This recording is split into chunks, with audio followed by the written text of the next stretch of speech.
We are all make our life too much complicated. Actually, it's not.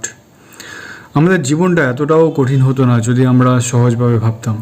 জীবনে তিনটে জিনিস লাগে: খাদ্য, বস্ত্র, বাসস্থান। আর এই তিনটের সাথে আরেকটা জিনিস অ্যাড করে দিলাম, সেটা হচ্ছে যে শরীর স্বাস্থ্য, কারণ হেলথ ইজ ওয়েলথ। এর বাইরে যত রকমের প্রবলেম আছে, সেই প্রবলেমগুলো আমাদের সেলফ ক্রিয়েটেড। কেউ তোমার সাথে থাকতে চাইলে সে থাকবে, কেউ চলে যেতে চাইলে চলে যাবে। কোথাও যদি তোমার কাজ করতে প্রবলেম হয়, কোনো টক্সিক ওয়ার্ক প্লেস হোক, সেখানে তুমি ডিসাইড করো না যে তুমি কাজ করবে কি না। তুমি অত মাথার মধ্যে, হ্যাঁ, কেরিয়ারের প্রবলেম সবার মধ্যে থাকবে। কেরিয়ার মানে কি করব, নেক্সট কি করব। প্রবলেমটা এটা হচ্ছে যে তুমি নেক্সট কি করব এটা ভেবে তুমি যদি ডিসিশন নিতে তুমি এমন কোনো কাজ করো বা এমন কোনো রিলেশনশিপে থাকো যেখানে তোমাকে প্রতিদিন মরতে হচ্ছে।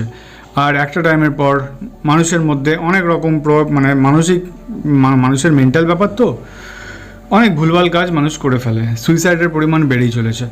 তো এই সমস্ত জিনিস ডিপ্রেশন থেকে আসে, অ্যাংজাইটি থেকে আসে।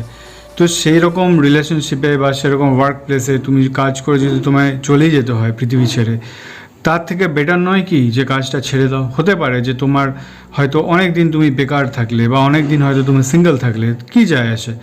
মেবি হোপ যে জিনিসটা আছে না, সেটা অনেক বড় জিনিস। মেবি হয়তো তোমার লাইফে সব কিছু ঠিকঠাক হয়েও যেতে পারে। আর তুমি যদি আমার কথা মেনে চলো, তাহলে একটা জিনিস আমি বলতে পারি, লাইফ না সবারই কিছু না কিছু হয়ে যায়, কিছু না কিছু হয়েই যায়, আজ নয়তো কাল। কারোর 20 বছরে হয়, কারোর 30-এ হয়, কারোর 40-এ হয়, কারোর 60-এ হয়। KFCর যে ওনার রয়েছে, সে গল্পটা তোমরা সবাই নিশ্চয়ই জানো, যে 60 বছর বয়সে নিজের জীবনে সাকসেসফুল হয়েছিল বা সাকসেস পেয়েছিল। তো তুমি কি করে জানো যে তোমার লাইফের কি হতে চলেছে? তো কখনো এই পৃথিবী ছেড়ে চলে যাওয়ার আগে না, একবার ভেবে নিও যে হয়তো বা একটা প্রসপেক্টিভ বা একটা গল্প হয়তো তুমি জানোই না, যে গল্প তুমি লিখছো না, তো তুমি জানো কি করে যে এই গল্পের এন্ড কী আছে।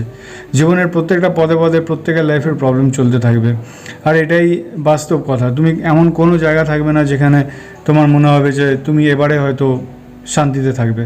শান্তি তুমি লাইফে তখনই পাবে যখন চোখ বন্ধ করবে, এবং হ্যাঁ, সেটা যখন তোমার সময় আসবে, এর আগে নয়। তুমি নিজে থেকে যদি ডিসাইড করো যে পৃথিবী ছেড়ে চলে যাবে, তো তোমার থেকে বোকা মানুষ লাইফে দুটো নেই।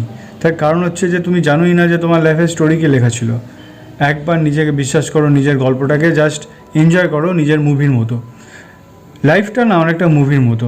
হতে পারে যে তুমি হয়তো ভাবছো যে এত ইজি, হ্যাঁ, এতটাই ইজি। লাইফটাকে মুভির মতন দেখো, প্রচুর ক্যারেক্টার আসবে তোমার লাইফে, তুমি হচ্ছে তোমার লাইফের হিরো, তুমি তোমার গল্পের নিজের নায়ক। এবং সেই গল্পে তুমি নিজেই জানো না যে সেই গল্পের স্ক্রিপ্টে কী লেখা আছে। তো দেখতে থাকো না, ভালো হোক খারাপ হোক সেটাই দেখতে থাকো। একটা মুভিতে তো সব রকমের হয়। তুমি মুভিটা নিশ্চয়ই মাঝপথ থেকে ছেড়ে দিয়ে চলে যাও না। ধরো তুমি একটা মুভি দেখছো এবং মুভিটা একটা ক্যারেক্টারের কথা ভেবে তোমার মনে হচ্ছে যে ভাই এত খারাপ কী করে থাকতে পারে, একটা মানুষ এত খারাপ কী করে থাকতে পারে।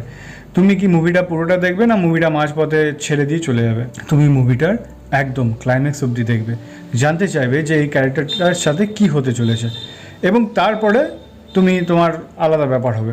তো তোমার লাইফটাও এরকম অনেকটা মুভির মতো। তো তুমি জানোই না তোমার লাইফের ক্লাইম্যাক্স কী হতে চলেছে। তো জাস্ট ওয়েট অ্যান্ড সি, দেখো নিজেরই জীবনের জলছবি।